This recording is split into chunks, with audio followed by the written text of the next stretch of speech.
The development of new antiviral drugs aimed at tackling COVID-19 and future pandemics has sparked significant optimism within the scientific community. Researchers at the University of California, San Francisco, UCSF, and the Gladstone Institutes have made significant strides in this area, creating antiviral drug candidates that have shown promise in preclinical testing. These new compounds outperformed Paxlovid, the widely used antiviral treatment for COVID-19, against SARS-CoV-2 and MERS in laboratory studies.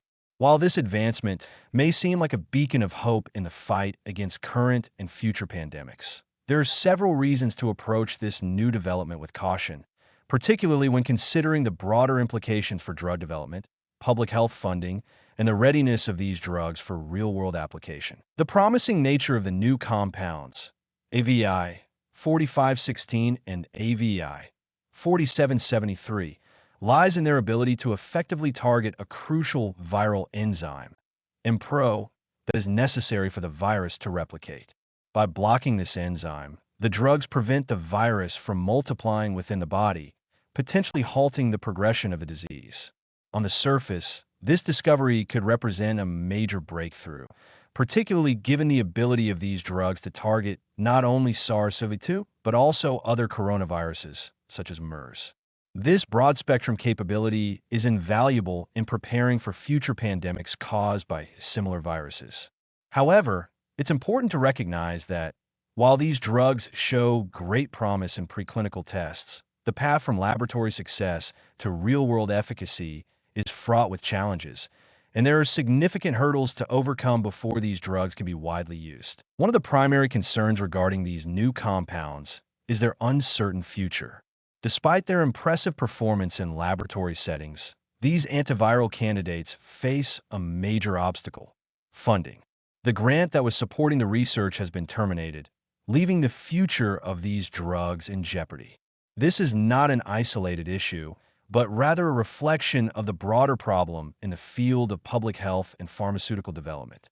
The funding cuts highlight the precarious nature of scientific research, especially when it comes to developing drugs for diseases that may not emerge immediately, but could have devastating consequences if they do. The fact that the necessary funding to bring these promising drugs to clinical trials has been withdrawn underscores the financial risks that come with preparing for potential pandemics. Without sustained investment, these compounds may never make it past the testing phase, and the potential benefits they offer could be lost. Moreover, even if funding were to be restored, there are considerable challenges associated with the transition from preclinical trials to human clinical trials. The fact that these compounds have shown efficacy in mice is a positive step, but animal models do not always predict human responses accurately. The next phase of testing involves administering the drugs to humans, a process that can take years to complete and often involves unforeseen complications. There's no guarantee that these drugs will be as effective in people as they are in lab models, and there are always risks of unexpected side effects that could compromise their safety and usefulness. The promising results in preclinical studies, while encouraging, do not automatically translate to real-world success. Another major concern is the potential for unintended side effects.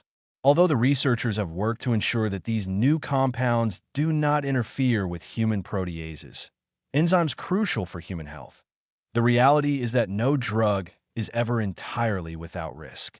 Even drugs that appear safe in laboratory settings can have harmful effects when used in larger, more diverse populations. In addition, the long-term effects of taking these drugs are unknown.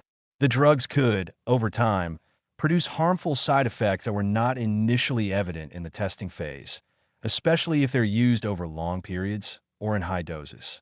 The complex nature of human biology means that even well-designed drugs can interact in unpredictable ways with other medications or with individual body systems, leading to complications that were not anticipated. Furthermore, the broader context of drug development and pandemic preparedness raises additional concerns.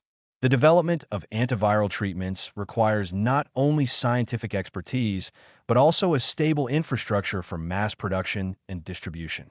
Even if these drugs pass clinical trials, there are still numerous logistical hurdles to overcome.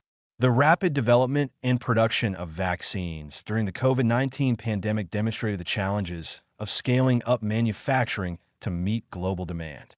A similar situation could arise with these antiviral drugs, particularly if the drugs are needed during a new pandemic.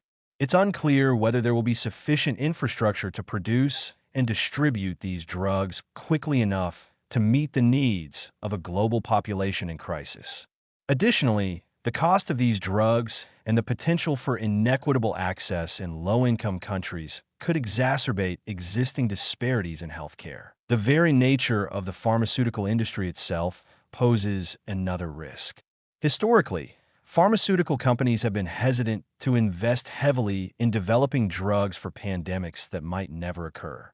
The costs associated with developing new drugs are astronomical, and companies often prioritize drugs that have immediate financial returns rather than those that could be needed years or decades down the line. This lack of long-term investment in pandemic preparedness has left the world vulnerable to outbreaks, as evidenced by the COVID-19 pandemic.